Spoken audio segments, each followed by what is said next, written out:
The Morning Drive podcast from Double T 97.3 is presented by Cantex Roofing and Construction. I'm Mike Hebert, owner of Cantex Roofing and Construction. Every day is game day, and we'll get it right when it comes to your roofing, construction, windows, and mirrors. Call Cantex Roofing and Construction today. Together, we are one serving you. Good morning with Jamie Lent and Jeff McGuire. I'm Chuck Heinz. So I saw this last night, Jamie. Iowa State Athletic Director Jamie Pollard.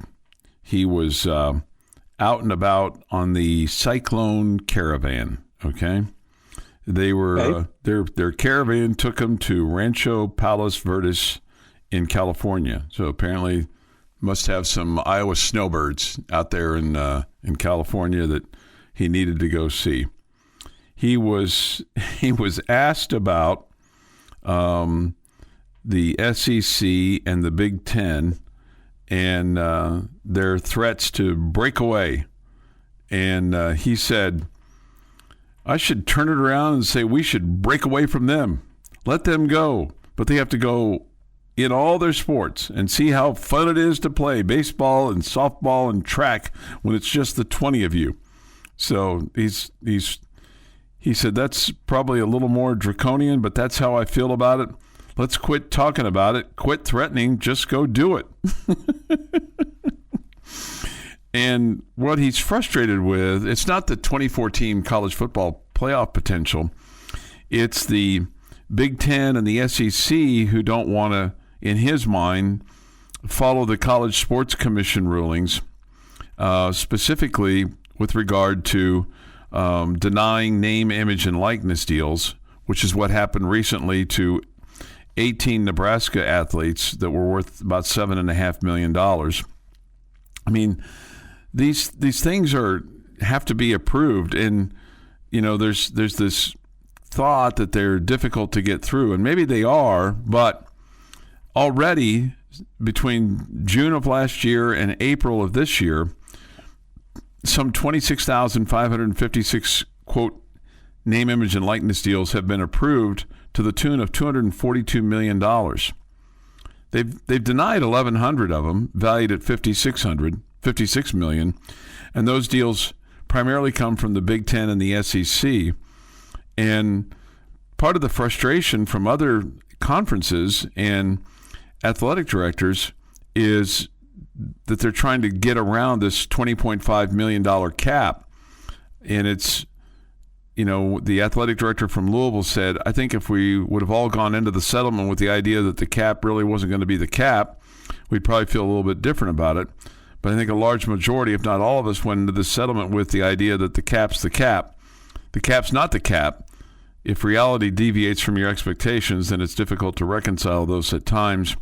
I think that's what's going through right now as an industry. In other words,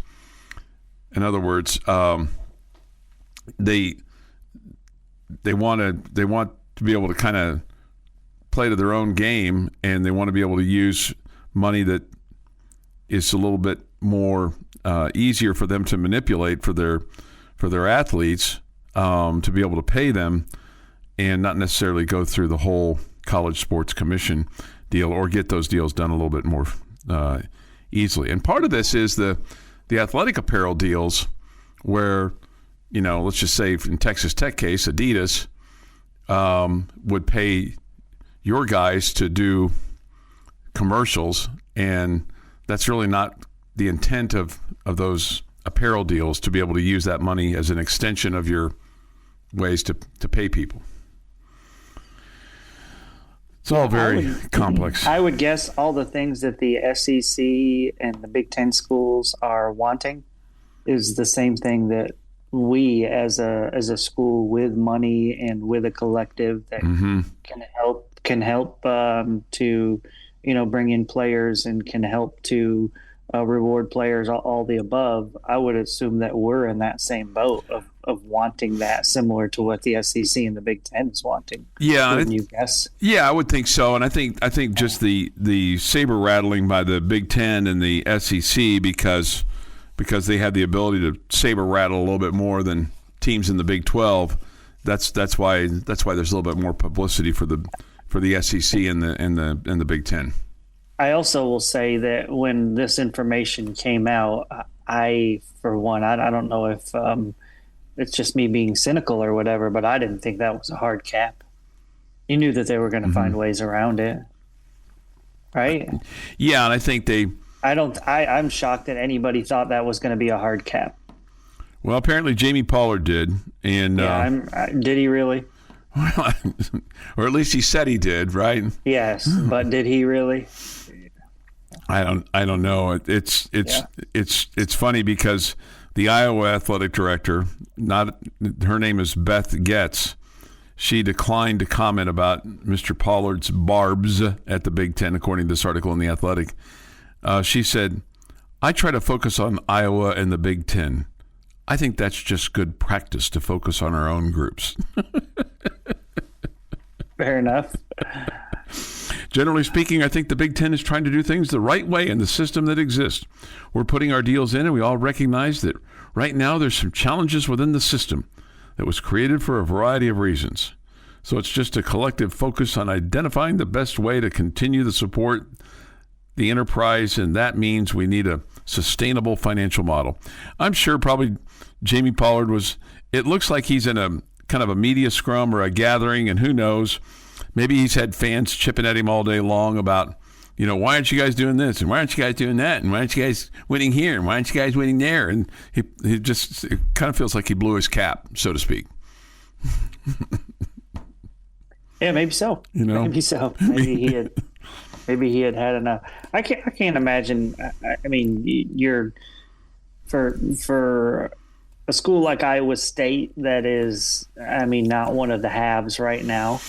For him to be an AD and just overall trying to compete across the board in all sports and college athletics, knowing the massive advantage that it has for the Big Ten schools, the SEC schools, the other schools across the country that have that financial advantage, it's got to be really, really frustrating and difficult for those athletic departments right now. That's just there's no way getting around that, and we all know that.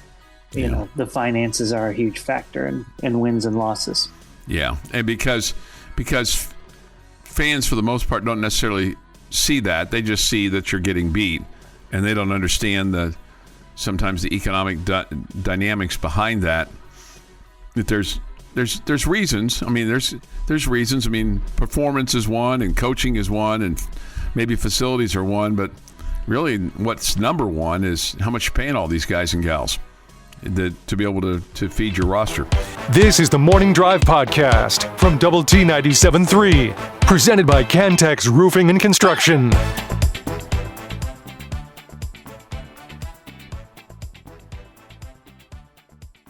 Time for this day in sports history. Today is Wednesday, May the 20th, 2026. Here is Jeff McGuire. Start us off in 1930. The University of California dedicates $1,500 to research the prevention and cure for athlete's foot. Did they find it? How's it going? Yeah. When's the last time you really had a case of athlete's foot, though? High school? A month and a half ago? Yeah.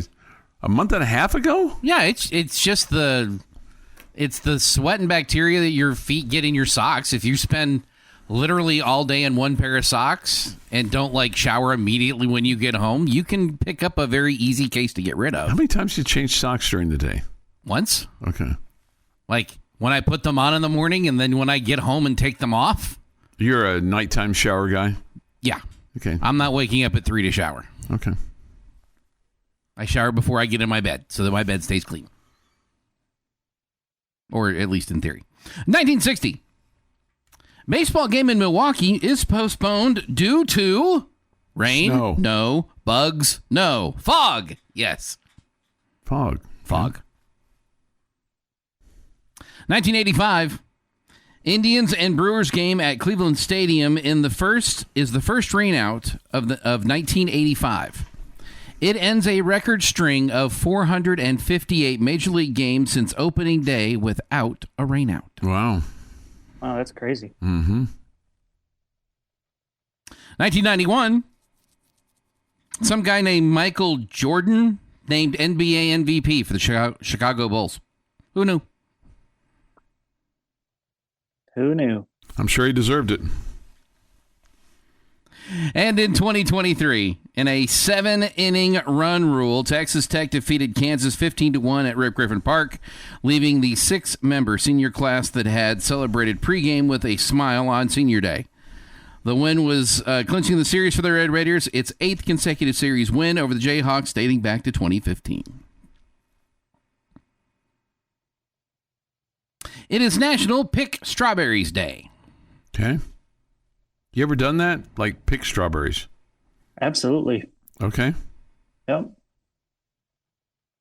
And blackberries too. Okay. And were you like eating them right off the vine too? Nice and fresh? A little bit. Okay. Big time happy birthday going out to Tyree Wilson, turning 26 today.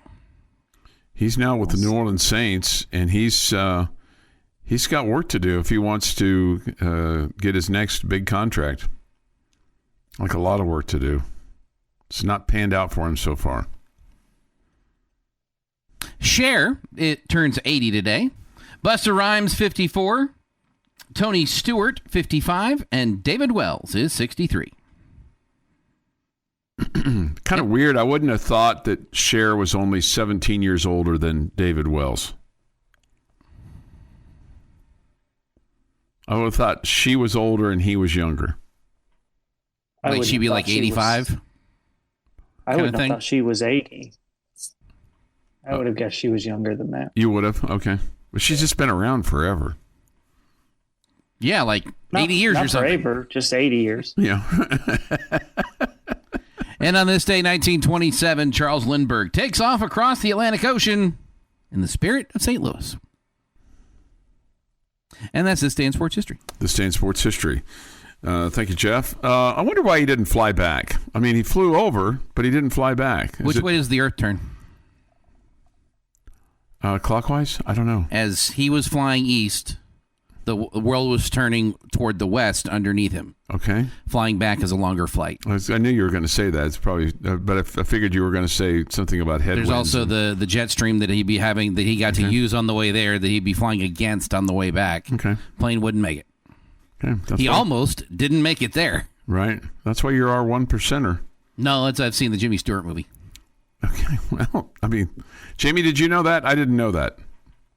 Jeff knows because he played it in his video game. It's actually not. That aircraft is not in my video game. It's not available. Which is disappointing. Okay. Because I would like to fly a plane through a submarine tube. This from our friend Racer26. A shout out to Junior, who got his first out-of-the-park home run last night. Awesome. It was a 3-run blast.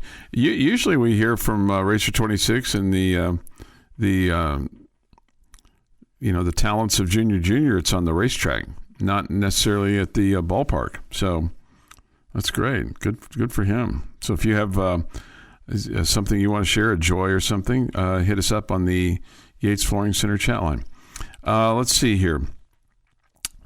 Juan M says this: the baseball team seems to be snake bit with injuries the past few years. Hopefully the luck can change this next year.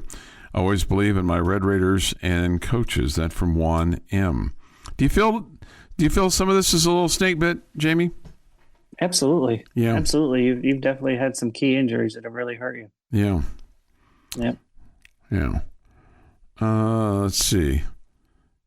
This if flying against the spin of the Earth, it would be a shorter flight because the Earth is moving towards you. Okay, I am not Mr. Wizard or Mr. Science. What was that? What was the big science guy? Bill Nye, the science guy? That is correct. Bill Nye. Yeah. So is Mr. Wizard. Mr. Wizard. Okay. Yeah. Let's see. Chuck Heinz, the science guy, has a nice ring to it, though. Nah, I don't have that. We'd have to add the word pseudo. Pseudo. Chuck Heinz, the pseudo science guy. Oh. Pseudos. It's better than sumo, Chuck. Yeah. That's true. Hey, we will do our name of the day today at 7:16. we got really caught up in things yesterday, and it didn't. We ended the day without giving you the name of the day yesterday, but I'm sure the Tech Talk guys picked us up on that. So we'll do that today at 7:16. It's your chance to win $10,000 from Double T 97.3 and the Home Zone. We're going to give it to one person this time around, and so be looking for that. And then you can go to doubleTSportsNetwork.com, put that in the website there, and who knows? You could win $10,000 when we give it away on June the 26th. So be around for that. It's a name that you know, and that'll be at 7:16 this morning here on the Morning Drive. In addition to having the Rangers and the Rockies today at 1:30 on Double T 97.3, we'll have the Astros and the Twins. That's a day game from Minneapolis at 12:10 start time for the Astros and the Twins. So an extremely short bottom line today. So really, really short. We'll have the end of the bench at 9 on 100.7 The Score. And then the final edition of the High School Fan Zone tonight at 6, featuring coaches from Lubbock High, Coronado, Friendship, and Lubbock Cooper. Graduation is this weekend for many of our high schools, including LISD and Friendship and Lubbock Cooper and Liberty. So be looking for that as folks will be coming into town for Memorial Day weekend. So hopefully everybody has a good graduation and can celebrate their graduate appropriately. 6:54 this morning here on the Morning Drive. Take your thoughts and comments continuously on the Yates Flooring Center chat line. Go to the Double T 97.3 mobile app. It is presented by Happy State Bank. Visual Edge IT hotline if you want to chit-chat with me or Jamie, or just give Jeff a ring. You can do that at 806-771-0973. This is the Morning Drive podcast from Double T 97.3, presented by Cantex Roofing and Construction. What time is it? It's time for the winning name for me to give that to you. All part of our big promotion here with Double T 97.3 in the Home Zone. We've already given away over $80,000 locally. We're doing it again. This time we're going to give $10,000 in cash-a-ling to one person. Now, it won't be $10,000 in a briefcase with a person with a, handcuff and a attaché case. We'll give you a big check. So all you have to do is listen every weekday throughout the day for the daily winning word or name in this particular case. You can enter once per day. The more days you enter, the more chances you have to win. Then get ready as Double T 97.3 in the Home Zone.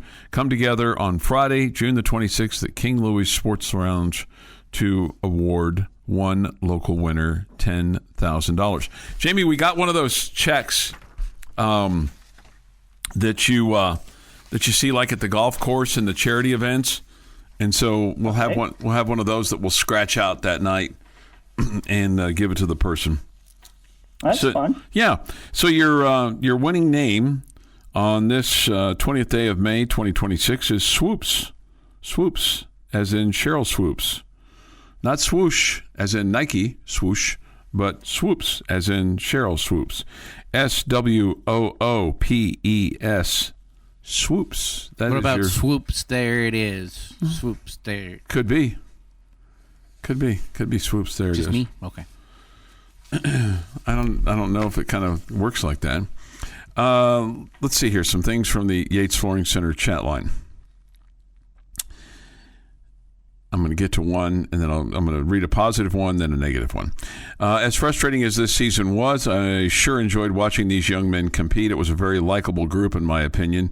Sure going to miss Tracer Lopez and Logan Hughes. Great Red Raiders. You concur, don't you?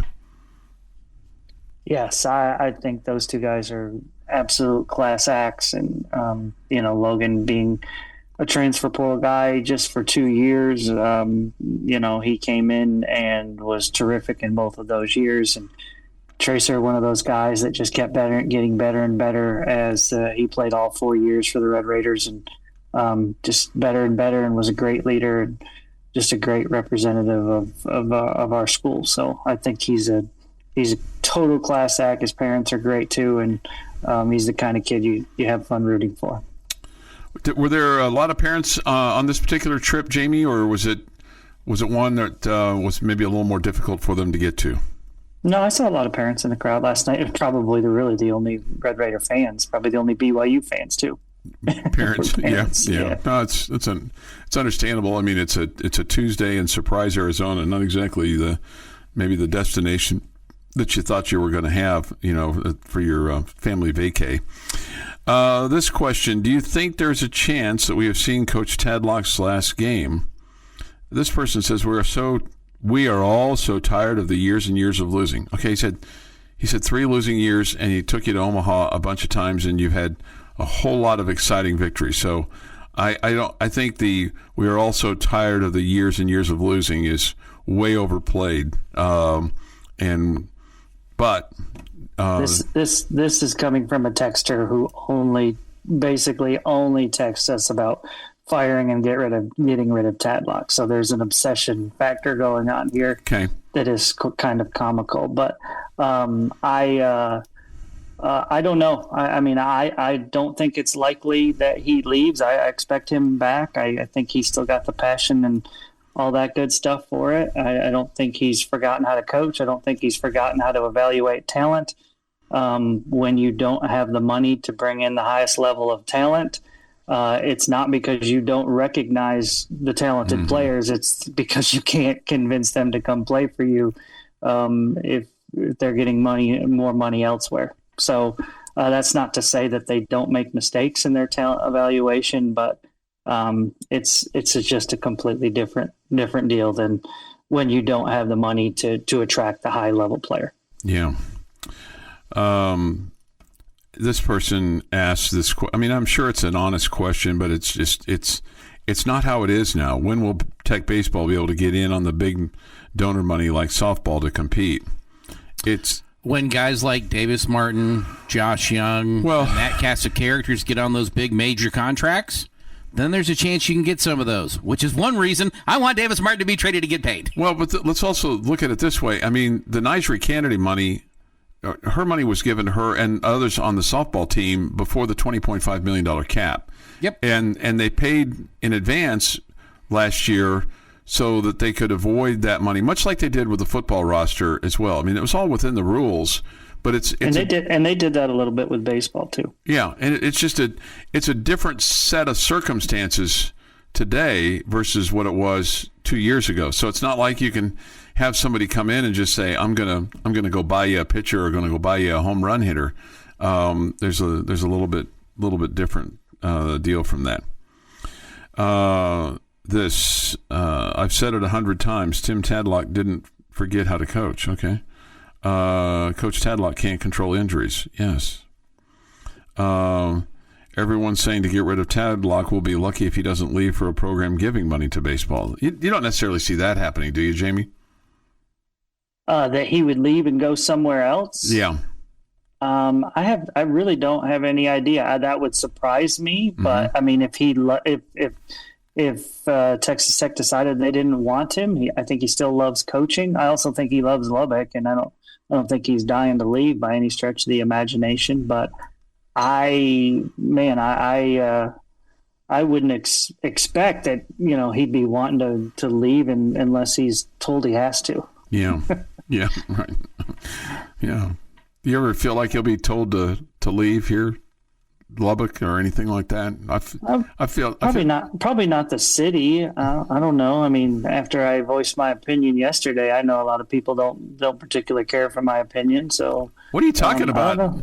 Your opinion was the popular opinion. My opinion was the unpopular opinion. I mean, even people that I just talked to casually, nobody wants to buy into my second chance for Brendan Sorsby. So I feel like that the popular opinion was what you guys said yesterday was that Chuck, I think you're misunderstanding what we mean by that. We want him to get a second chance. That second chance doesn't have to be here. I want it to be here. You want to be the one to give him a second chance. Yeah, I want it to be here. Or you want Tech to be the one to give him a second chance. I want the people that can rule on it are the NCAA. I would love. Here's the deal. I would love for this not to have to go to court. I would love. Look at this guy making jokes today. I would love for this not to have to come down to the court, because it puts the judge in a terrible spot, whomever he is or she is. I said, that's kind of what his lawyers want, isn't it? Yeah, they want it. Well, I think they'd love a ruling from the NCAA. If the NCAA came back today and said, "Okay, Brendan, we're going to give you 5 games, okay? That's 3 more than what you wanted, and that's maybe 1 less than what we wanted. But we're going to give you 5. We're going to give you a 5-game suspension. You've got 7 games to play. You've got this time now between now and June the 15th to decide if you're going to go into the supplemental draft. Ball's in your court. We're going to give you what you want. We're going to give you a second chance. Now you get to make that decision based on your own thought."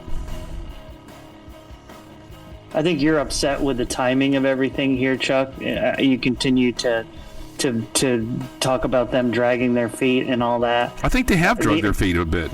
Okay, well, the NCAA, again, that's what they've always done. Sure. Okay, and it's not anything new. No, it's not breaking news. The NCAA, their job is to put laws and rules in place and uphold that and give student athletes an opportunity to play and all that good stuff.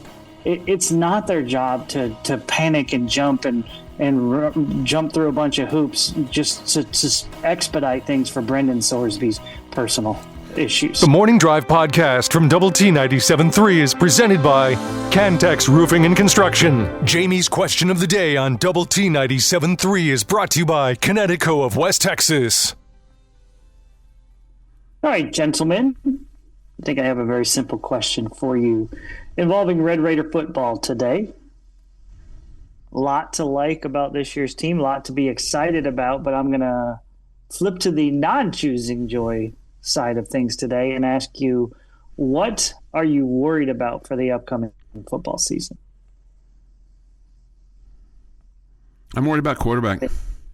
Okay. I'm worried about the quarterback because, I think before he got hurt. Why are you worried, Chuck? I thought you said you thought he was going to get allowed to play. Oh, I think he is. I don't know that nobody shares my opinion, though. So if nobody shares my opinion, then that probably is the case that it'll be. He'll be off to the NFL and see what happens there. But I think that you're kidding yourself if you just feel like you can waltz through the Big 12 without the guy that you thought was going to be your quarterback. Because if you were so sure about your quarterback, then you wouldn't have gotten him. Okay, and I understand that, and I hope Will Hammond's able to come back, and I hope he's able to overcome it physically and mentally, and I hope he's able to have an awesome season if he indeed becomes the starting quarterback. But overcoming an injury and overcoming a knee injury like that, especially for a guy that likes to take off and run, and even though they say he's ahead of schedule and all those kinds of things, there's still a mental aspect of it too, that he's got to get hit. He's got to take that hit once, and he's got to overcome that stuff in his mind, in addition to the physical aspect on the field and the fact that he's not going to be able. I mean, he's throwing right now. We've seen the video. I mean, but.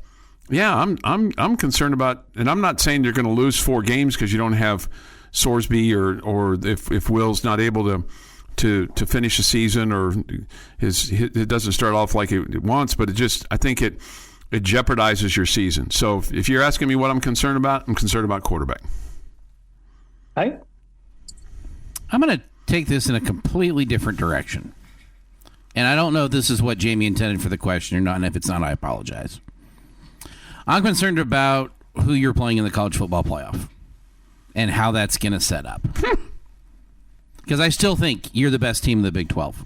I still think you're going to win the Big 12, which puts you in the college football playoff. Are you going to be a good enough team to not, frankly, have egg on your face again in the college football playoff? Yeah, if I'll be honest with you, that was an answer that I was considering. So I'm with you in that. I mean, the thing that you said about them being the most talented team in the Big 12 and fully expecting the Red Raiders to win the Big 12 with or without Brendan Sorsby and get to the college football playoff and then worry about, okay, are you talented enough to compete with the teams that you're going to face there? That to me was definitely a thought. But I did end up sticking to a little bit more just on the field focus, so to speak, with what we have right in front of us. And I think I'm a little bit worried that I don't know that we know who the dude is at the wide receiver position. I always feel like you have to have a go-to guy, and I don't know who that is. I think Terrence Carter is a terrific player as a tight end and all that good stuff, all the different ways that you use him. And so maybe that covers that up a little bit, but I just don't know who the go-to guy is at the wide receiver position. Maybe we're going to find out when the season comes along that we have that guy. I just don't know who it is right now. Yeah, no, that's fair. It's fair too. I mean, it's just just because you look at it, from the standpoint of kind of where you are, you still got to play the games, and you got a very, very talented roster, and but you've got some unknowns. So yeah, it'll be really interesting to see what happens. A flyover guy says this: let's not put the cart before the horse. Just focus on winning week one. Yeah, you play Abilene Christian. Well, the question is, what are we? I'm not worried about Abilene Christian. I'm sorry, I'm just not. There's nothing Abilene Christian. We weren't worried about them 2 years ago either, and they should have beat us. They should have, but they didn't. Right. I'm going to focus on the win.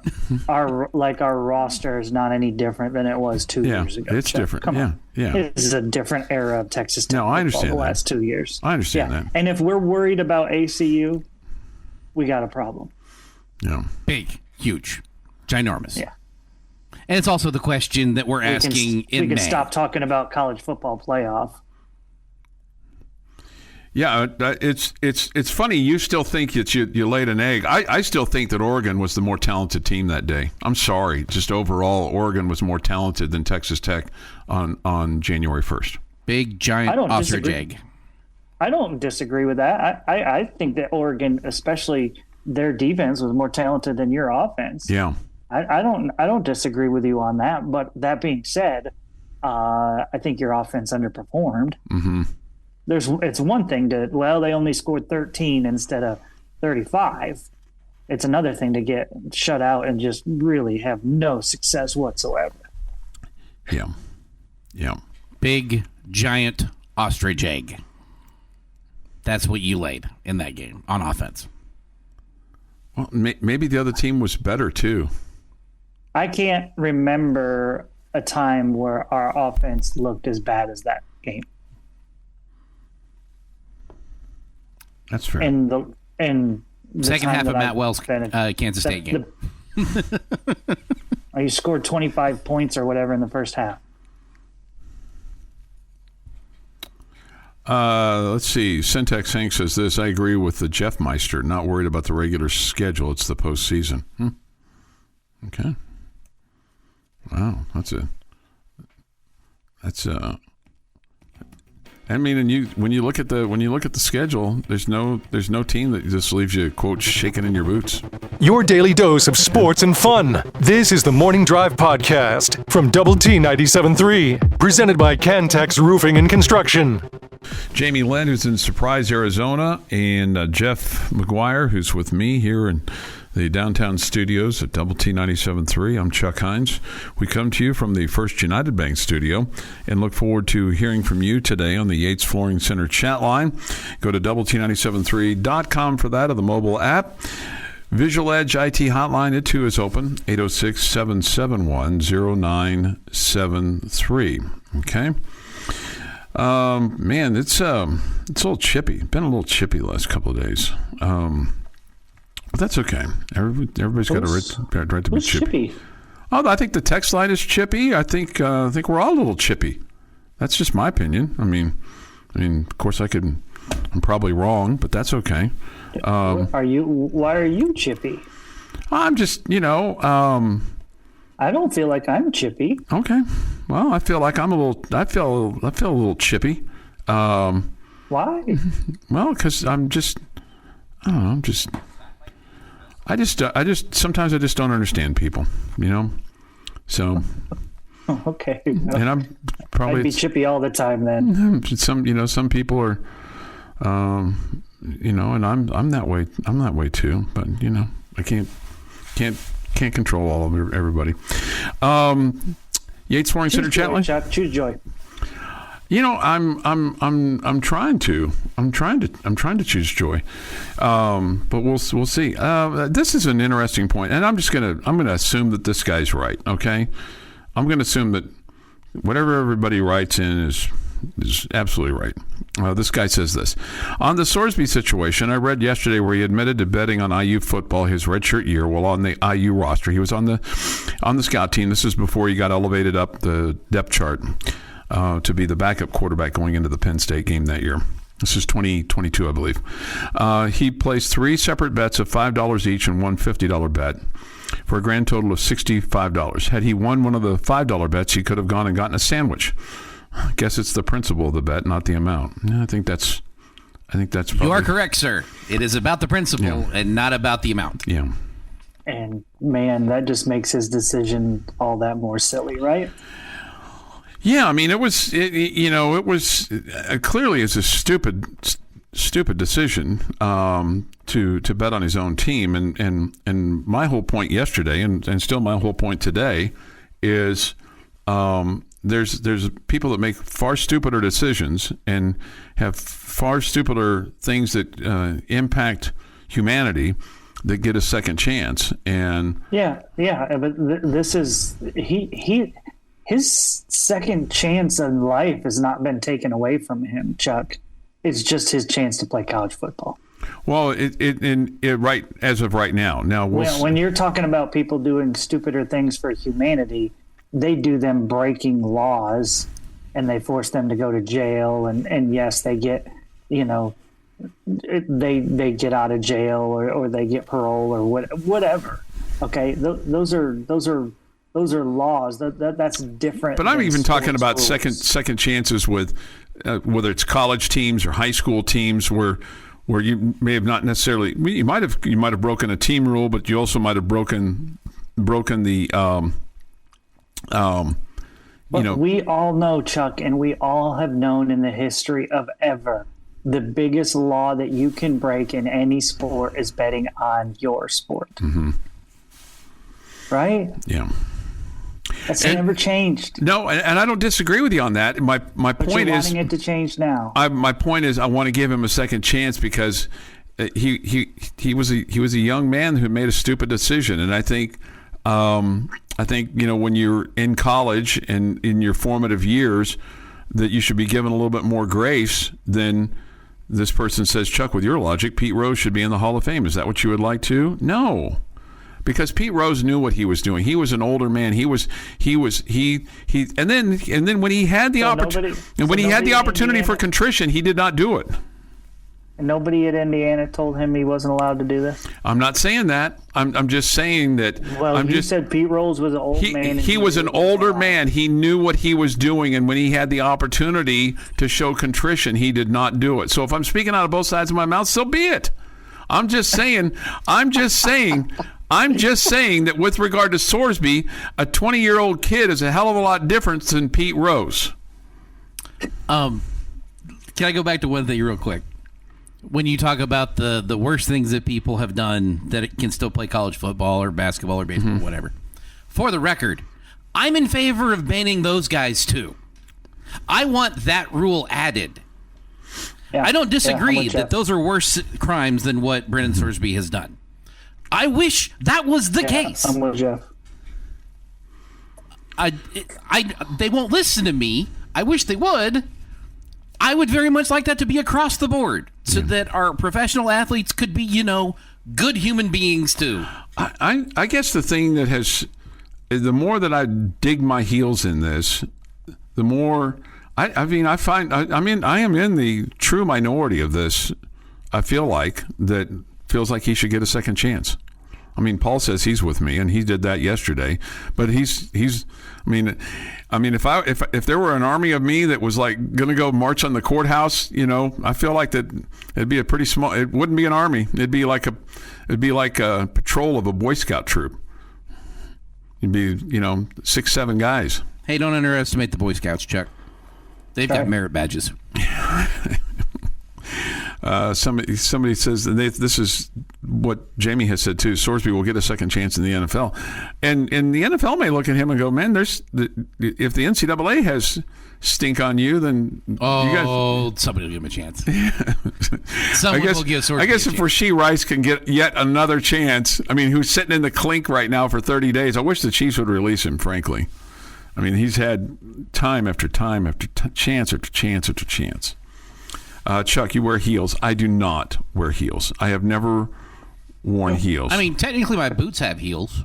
So I guess my dress shoes have a heel. My shoes have a heel, so to speak. They didn't classify high heels. They just said heels. I've not done the courthouse walk thing, in stilettos. I don't think I could do it. Can we record that and put that on the website? What if I did that? Yeah. Let you walk down the courthouse with wearing high heels. They do that march for, Right. Could we get you to do it in a high heels so we can record it and put it on the website? I think it would, all of us would have to do it. I guarantee you this, if I did that, okay, I would have the best shoes of all of them, okay? And I'd wear a blue blouse too, okay? Well, then you wouldn't be walking that walk. You'd have gotten free because you get everything you want in a blue blouse. Well, you feel the same about other players if Sorsby wins and gets to play, and then lawsuits start coming in from players who were banned from college football from betting. Let's be honest, the NCAA has to figure which fight to fight. Either fight Sorsby or fight all the other lawsuits that will come from former players who were banned. Okay, I understand.